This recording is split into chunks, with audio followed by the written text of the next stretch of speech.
This is Jilliana Ranicar-Breese, and this is part 2 of my interview with Julie Zeno. Okay, continue, Julie, telling me about your acting, your professional life. Sure. I trained for 4 years at Cours Florent in Paris, and then I graduated in La Sorbonne in theater studies, and then I met Giles Foreman, who is a drama teacher, a coach. An Englishman. And he's based in London, and he opened a studio in Paris. So I started learning. I also trained there a little, and then I became a teacher there and also a director there. So and I was doing that with an English teacher, and everything pretty much everything in English. So that's where I got my love for English theater and actors as well, and training mostly. Mm-hmm. And thanks to that experience, I was able to create my own theater company this year called Compagnie du 23. 23 being 23. Exactly. Based in Paris. Okay. And with the collaboration of a British director. Her name is Dani Lucas. She is based in London. She is British, and she's also a director, amongst many other things.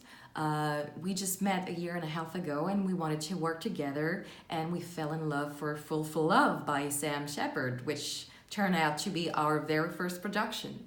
Oh. So we are currently creating. We are in the process of creation of Full for Love, which we will be performing in Avignon on Sunday, the 23rd of September. And also the French Fringe in Paris. And the French in Paris, the Paris French, that will be, it's October. Yes, that's We're gonna right. do that in October. So so we're doing it in English. Yeah. With French subtitles for Avignon. Okay. And I am performing, I am producing, I am running the theater company. You're a busy girl. I'm very busy. I'm doing administration, logistics. So I'm very busy, but it's... And how many actors are in your company? 4 including me. Right. One director's assistant, and for Avignon we have a stage manager. Right. So for the future, what do you envisage for the future for the company? I mean, after Full for Love, what will you be doing next? Well, Full for Love is a long-term project. Yes. So we want to do it. We want to do, because we're doing it in English, so it makes it difficult. Even with French subtitles, it makes it difficult to sell it in France. Okay. But we always wanted to export the project, and including the UK. So you will be coming to the UK? Yes, we want to do that, but we need to get ready for that. We are so far, because there's not a lot of money. And London so far is way too expensive. Maybe Brighton Fringe. Maybe, but we're thinking. So we are targeting festivals. Yes. In the UK or Edinburgh. You have great Manchester. You've got Newcastle, because my director is from Newcastle, so we may have an opportunity over there. Brighton, as you mentioned. Yeah. There are several places that we can do that. You have to plan at least a year, of course, in advance. Absolutely. That's the reason why so far we only have 2 performances scheduled. But after those performances, the plan is to find money, basically, to get money. But find money, we need to do. You need to be sponsored. Yes, better communication. We need to improve on many subjects. But the thing is, it's the very start. So we needed to just to launch the production, and have an idea of what it is and what we can do with it. So that's the reason why it was always a long-term project. We'll see. Okay, We'll well, I wish you good luck. But before you go, we were talking earlier about Shakespeare. Yes. And I would like to hear again your take on Shakespeare. Sure. So when I was in college, I had the great opportunity to work with an English teacher on Shakespeare's monologues, and the way it's written, and why it's written this way, and because when I studied Molière, or like you said, you studied Shakespeare in middle school, it was so boring.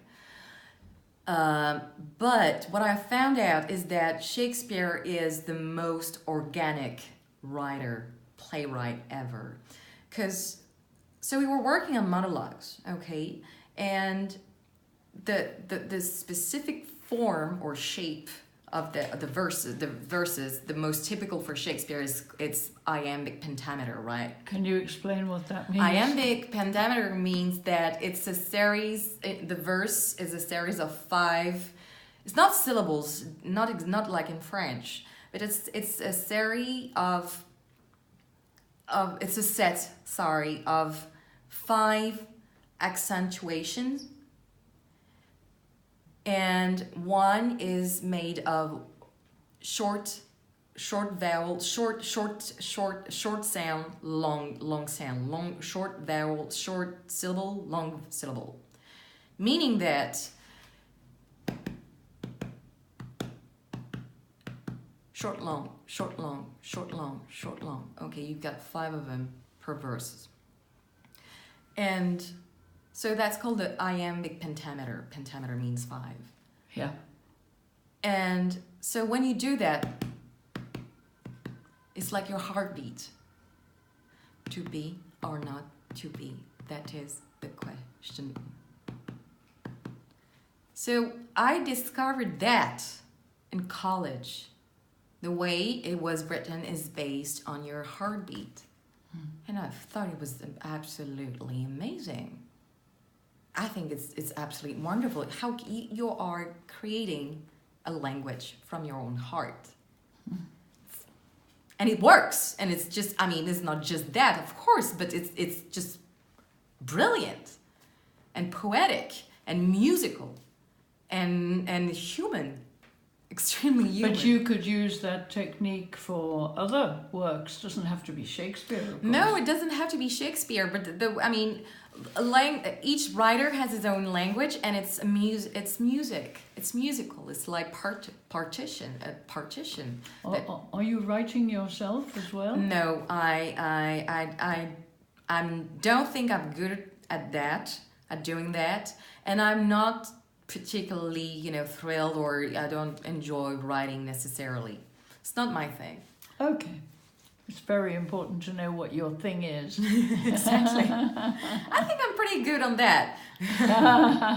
Okay, it's been lovely talking to you, Julie, and I Likewise. wish you luck in Avignon, Paris, and wherever else you are. Thank you. Bye Merci bye. beaucoup. Bye. De rien.